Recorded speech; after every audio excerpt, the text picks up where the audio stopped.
สบายดีท่านผู้ชมนะสวัสดีครับข้อตอนหาทุกท่านนะเข้าสู่ซองบาวเมืองหลวงโอเคสำหรับในคลิปนี้นะกูเองกับพาทุกคนเนาะมาเบิ่งบรรยากาศเนาะการเล่นบุญปีใหม่ลาวอยู่ที่หลวงพระบางเมืองมรดกโลกซึ่งในปีนี้คือทุกคนได้เห็นแล้วเนาะว่าหลวงพระบางแตกต่างกว่าทุกๆปีเพราะว่าปีนี้มีฝนตกมานะทุกคนคือฝนจะตกตั้งแต่วันที่13เนาะมื้อนี้วันที่14แต่ตามเห็นแจ้งออกมาว่าฝนจะตกตอนวันที่17นะทุกคนก็เลยว่าจะพาทุกคนว่าบรรยากาศการเล่นบุญปีใหม่ลาวอยู่ที่หลวงพระบางเนี่ยช่วงฝนตกแบบนี้น่ะ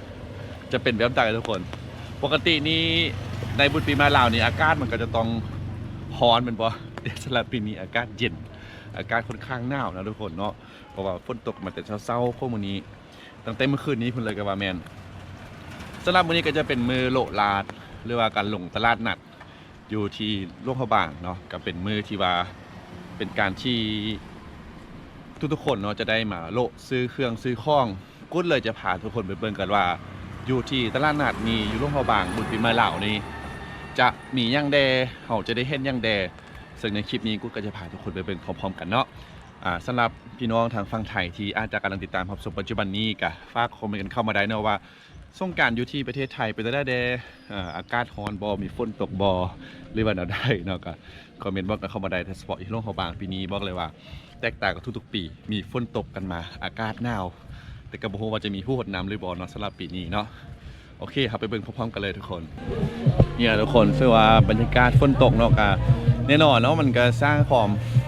ลำบากเนาะให้กับผู้คนเนาะที่ไปมาเนี่ยปกตินี่บุญเดือน5นี่จะต้องได้ค่ายปืนซิดนำเป็นบอกแต่สำหรับปีนี้สิ่งที่ได้ค่ายดีที่สุดก็คือจะเป็นขันห่ม เอาละทุกคนสำหรับตัวนี้กูดกับผาทุกคนยางเข้ามาทางด้านในกันแล้วเนาะซึ่งว่าเขตบริเวณนี้เพิ่นก็จะเป็นจุดที่ได้มีการวางค่ายเครื่องค่ายข้องเนาะแล้วก็บนจุดนี้จะเป็นเขตบริเวณตลาดดาราคือเราจะได้เห็นเนาะสิ่งที่เพิ่นนำเอามาค่ายเนี่ยก็จะมีไม่ว่าจะเป็นมักเบงหรือว่าจะเป็นกระทงต่างๆเนาะสะดอกเคราะห์ต่างๆปีใหม่ฟ้าใหม่หลายผู้หลายคนก็จะมาซื้อเนาะเพื่อไปบูชาวัดวาหรือว่าบูชาเฮือนต่างๆเนาะเนี่ยโอ้ยเป็นครั้งประวัติศาสตร์เลยเนาะที่ว่าฝนตก ในบุญเดือน5ที่ฝนตกหนักเลยได้ทุกคนเพราะว่าอยู่ที่ประเทศลาวเนาะในช่วงวันที่13 14 15 16 17เนี่ยก็จะมีฝนตกเนาะตามกรมอุตุนิยมเพิ่นแจ้งมีฝนฟ้าคะนองเฮ็ดให้ฝนตกเป็นจำนวนหลายอยู่ในบรรดา13แขวงนะทางภาคเหนือหรือว่าทางสปปลาวนี่ก็จะมีรับผลกระทบจากฝนตกแล้วก็ปีนี้หลวงพระบาง ก็คิดว่าอาจจะบ่ได้คึกคืนเนาะกว่าปีที่ผ่านมาก็ว่าได้นะเนื่องจากมันฝนตกหนักตกแห้งเลยทุกคนเพราะว่าฝนตกอากาศบ่ได้ร้อนคนก็อาจจะบ่เล่นน้ำอาจจะเป็นการมันเปลี่ยนในการมานั่งอยู่ยาวอยู่เหือนเนาะสะเริ่มสะล่องกันเนี่ยทุกคนนอกจากปืนสีดำแล้วสิ่งที่เคียงคู่ก็คือคันโฮมเนาะทุกคนต้องได้ซื้อคันโฮมพร้อมเนาะนี่นะบรรยากาศปีใหม่อยู่ที่หลวงพระบาง2025ปีนี้เนาะเป็นแบบนี้นะทุกคนเนาะเจอกับสภาพฝนเนาะฝนตกการเปิดตลาดนัดนี่เพิ่นก็เปิดตั้งแต่ตอนเช้าพุ่นเลยเนาะประมาณ7 โมง7 โมง8 โมงตอนเช้าเลยนะทุกคน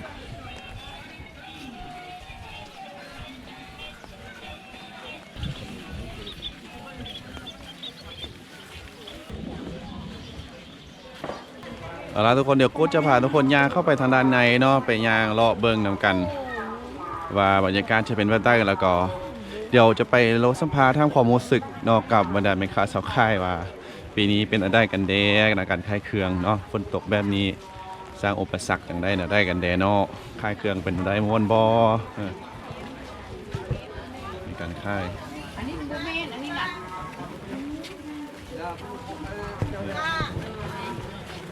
ส่วนฝั่งนี้ก็จะเป็นการค่ายขนมครก ว่าดี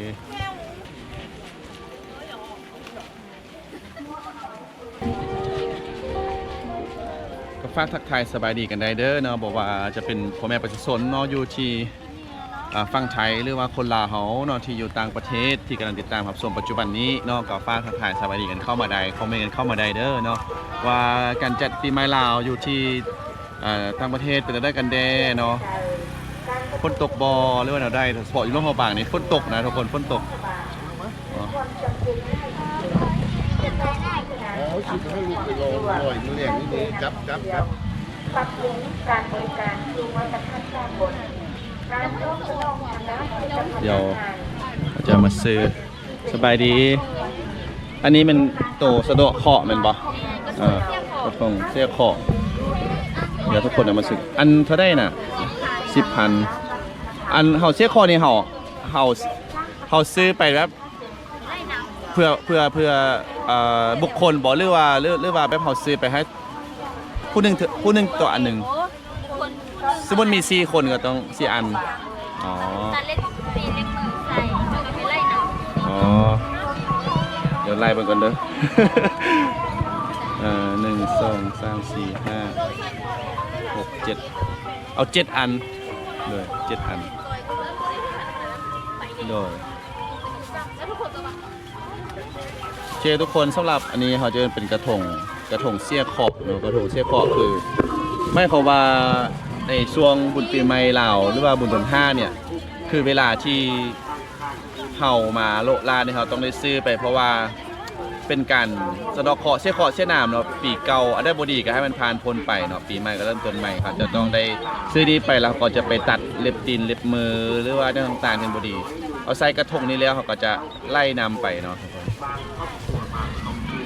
โอเคเดี๋ยวกูจะซื้อไปประมาณ7อันเนาะเพราะว่าเนี่ยครอบครัวมีประมาณ7คนเนาะ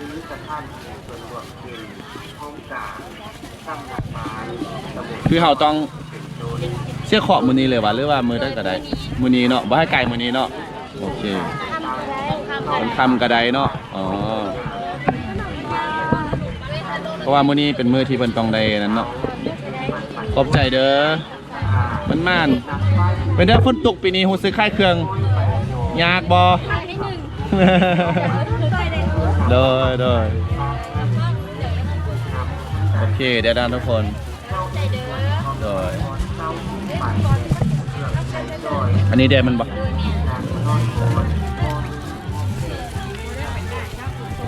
โอเคทุกคนได้กระทงเสี้ยคอกันแล้วคือทุกคนได้เห็นแล้วเนาะว่าที่ผ่านมาคือกู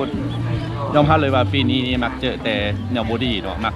เจออุบัติเหตุนึงต่างกันเลยว่าซื้อกระทงเสี้ยเคาะไปสะเดาเคาะเสี้ยเคาะกันได้นิดนึงเนาะปีเก่าให้ผ่านพ้นแต่สิ่งที่บ่ดีให้มันไปปีใหม่เริ่มต้นใหม่เนาะ7อันนะทุกคนโซนการขายของกินเนาะส่วนใหญ่เลยเนี่ยนี่ก็จะมีการขายข้าวปุ้นนะเฝอขนมครกขายกันนั่งเนี่ยขายเครื่องกันนั่งขายเฝอขายข้าวปุ้นแบบแถมทางแบบนี้เลยนะทุกคนเนาะวันนี้ได้เขาได้อย่างดีขึ้นในรายการในคำอ่านสนิทมาจากข้อหลังการ ขายขนมขายน้ำป้านเป็นยาสนิทเม็ดยาโต้ยาดื่มยาทายาดีจุดดู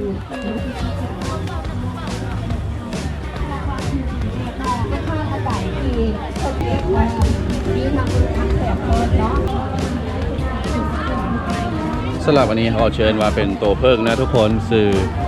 เพื่อก็จะมาค่ายแบบนี้เพื่อว่าให้ทุกคนได้ซื้อนำไปในการมือตกประทัดสายเพราะว่ามื้อนี้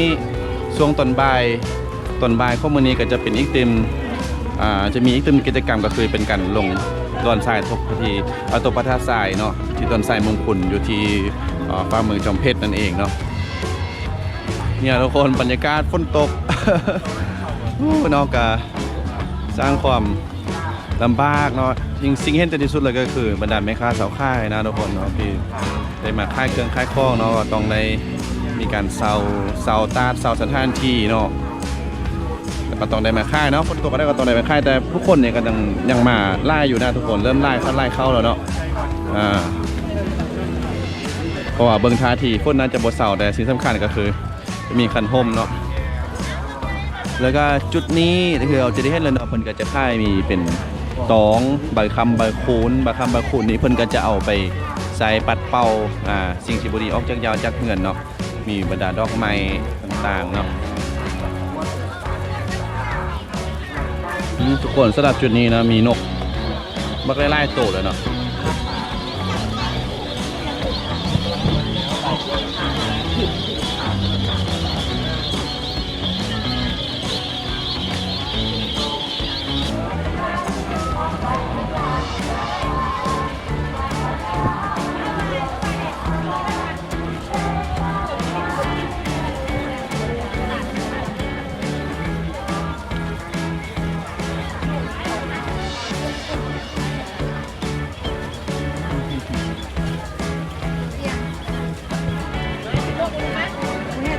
บุญเดือน5อยู่แต่ว่าฟิวมันคล้ายๆเป็น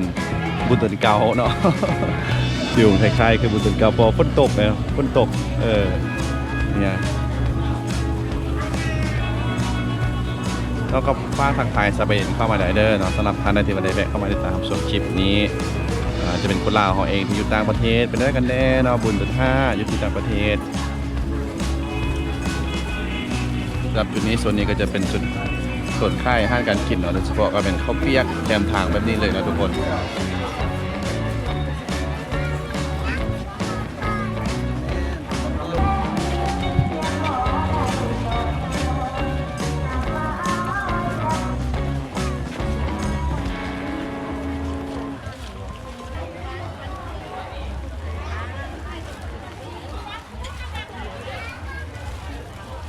โอเคทุกคนสำหรับตัวนี้คนกันย่างเข้ามาทางด้านในเนาะก็เริ่มเห็นว่ามีคนเริ่มมาไล่แล้วเนาะ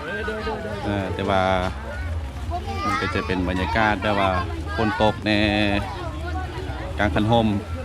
โลยางเดินเนาะสำหรับกิจกรรมเนาะจะมีการโลดลานแล้วอยู่โลกหอบางเนี่ยคือวันที่15 เมษายนก็จะมีขบวนกันแห่บอเนาะก็ถือว่าเป็นกิจกรรมที่เด่นๆเลยเนาะที่หลายๆคนตั้งหน้ารอตาเบิ่งเนาะ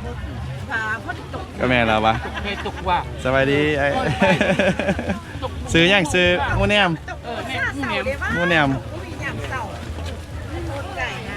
ไปดีมูเนียมเขาค่ายน่ะได้น่ะครึ่งโล80,000ตัวนี้ครึ่งโลนี่80,000โอเคมูเนียมนี่ก็เป็นอาหารเอกลักษณ์เนาะของโลกเขาบางเขาที่ว่าทุกปีมาค่ายนี่ทุกปีเลยป่ะแม่ปีนี้เป็นเราได้กันแดงรู้สึกว่าค่ายเครื่องฝนตกตอนนี้ก็มีคนเขามาเริ่มต้นแต่จักโมงเริ่มต้นแต่6 โมงโอ้6 โมงเช้าคนบอกโอเคโดยเขาซื้อสวยท่องหนึ่งเด้อเอาโต80โอ้ยเราสวัสดีปีใหม่เช่นกันอันทุกปีนั้นซ้ำนี้มันสิหมดแล้วลูกเอ้ยคนฟันมาได้มันบอกแต่ละปีซ้ำนี้ไกลสิหมดแล้วเนาะหมดแล้ว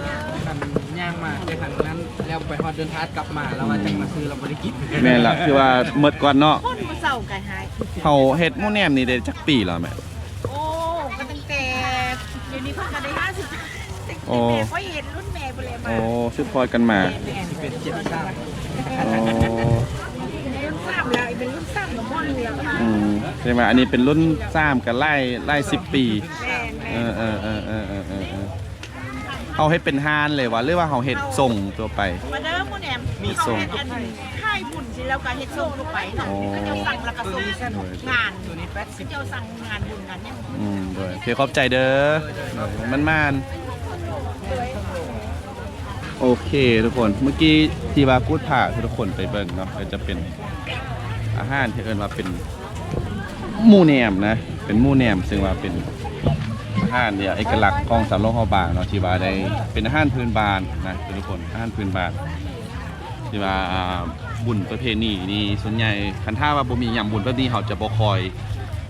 ได้เห็นกันนะหรือว่าได้กินกันทุกคนเพราะว่าเป็นของที่แซ่บแล้วก็มีน้อยเนาะ คือเพิ่นได้บอกเมื่อกี้เรื่องว่าปกตินี่หม่งนี้เนี่ยค่ายหมดละแต่ว่าปีนี้นี่คือแบบบ่ค่อยได้ค่ายดีเพราะว่าฝนตก ก็เลยว่าก็ยังว่าหยั่งอยู่เนาะ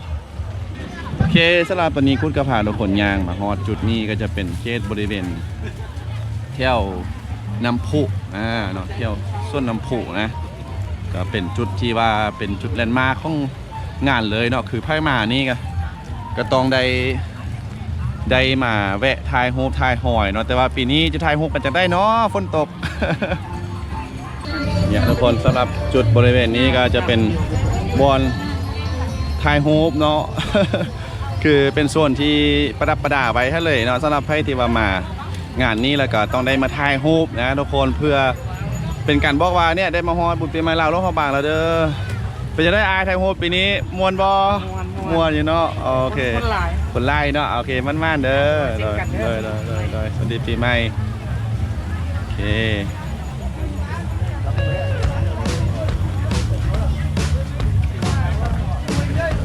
นี่ทุกคน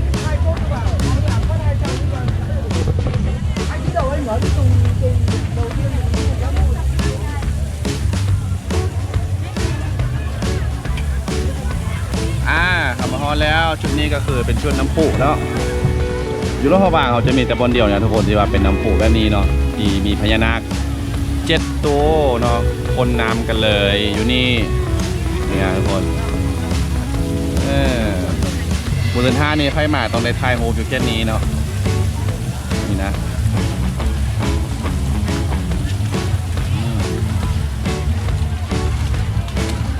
โอ้ยฝนนี่บ่มีท่าทีจะเศร้าแล้ว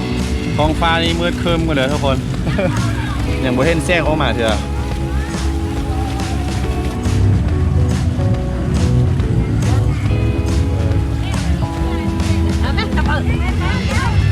เดี๋ยวก้นญาติเข้าทางเลยเด้อ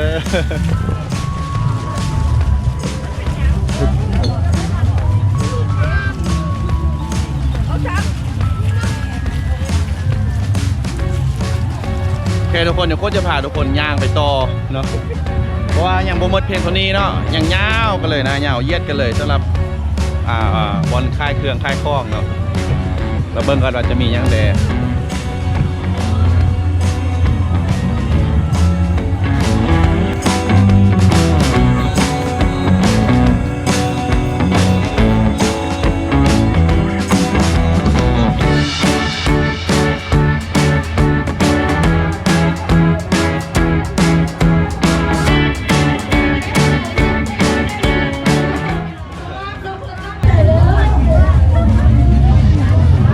ดีสู้ทุกคนสำหรับจุดนี้ก็จะเป็นจุดบริเวณสมาคมคนพิการทางตาลาวเนาะต้องทนบัดป่าเอาตัวเขาก็ต้องใจก็ได้กินกันใจด้วย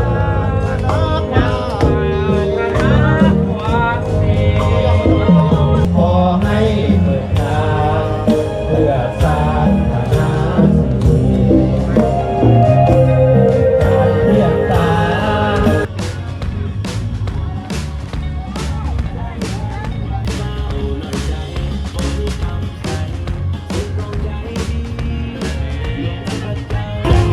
บริจาคเลยนะ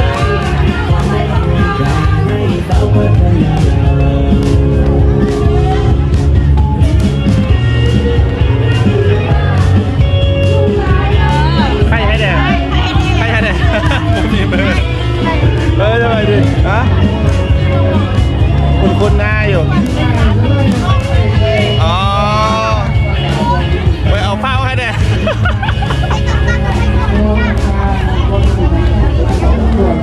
มันจะกันจะคนยังไง15 คนอ่ะ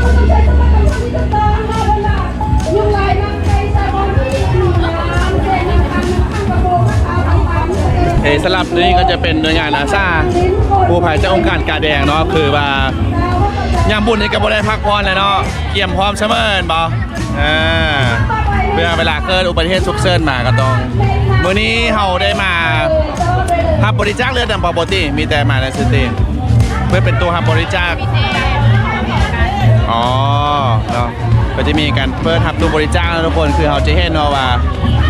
เนี่ยเวลาเกิดอุบัติเหตุทางถนนเนี่ยคนกู้ภัยเพิ่นก็จะเต็มที่เนาะขอบใจเด้อ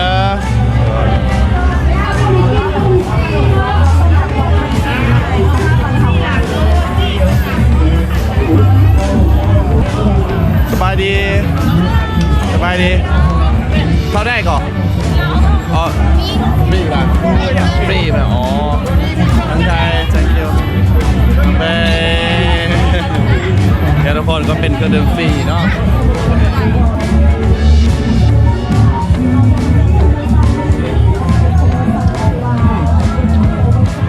คล้ายๆมันเป็นน้ำสามมังนาวทุกคนคือว่าคนจะบ่ไล่แต่คนไล่นะทุกคนก็ไล่อยู่ ตอนนี้รู้สึกว่าคนก็เริ่มสั่งแล้วเริ่มเศร้าแล้วคนเริ่มเศร้าแล้วเนาะเริ่มสั่งเริ่มเศร้าแล้ว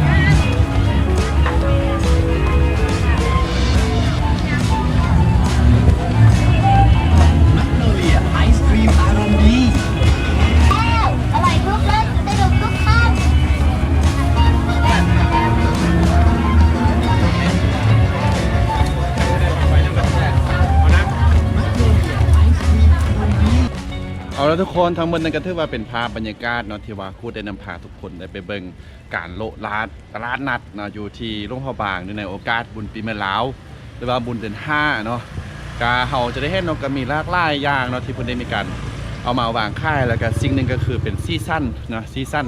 บุญเดือน5ที่ว่าปีนี้เผอิญว่าฝนตก เนาะแต่ตอนนี้ก็ฝนเริ่มเศร้ากันแล้วทุกคนแล้วก็ผู้คนก็เริ่มหลั่งไหลกันเข้ามาเป็นจำนวนล่วงหลายอยู่พอสมควรซึ่งว่าการโละลาดเพิ่นก็จะโละจนฮอดประมาณ12 โมงเนาะตอนเที่ยงก็ถือว่าจะเป็นอันเสร็จสิ้นในการโละลาดในครั้งนี้เนาะคุณเองวันนี้ก็ได้เครื่องหลายอย่างเนาะว่าจะเป็นอันเสี้ยเคาะแล้วก็จะมีอาหารจำนวนหนึ่งนั่นเองเนาะโอเคคลิปนี้ก็ถือว่าจบลงเพียงตัวนี้เนาะขอบใจทุกคนที่ได้แวะเข้ามาติดตามรับชมคลิปของกูดเนาะในมื้อนี้ปีใหม่ฟ้าใหม่ว่าจะเป็นปีใหม่ลาวก็ขออวยพรให้ทุกๆคนเนาะจงมีแต่สุขภาพแข็งแรงแล้วก็ความเจ็บจะได้ความไข้อย่ามีประสบผลสำเร็จในหน้าที่การงานทุกอย่างสิ่งใดที่มันบ่ดีขอให้ผ่านพ้นไปกับปีเก่าปีใหม่เริ่มต้นใหม่เนาะโอเควันนี้ขอลาไปก่อนสบายดีสวัสดีครับ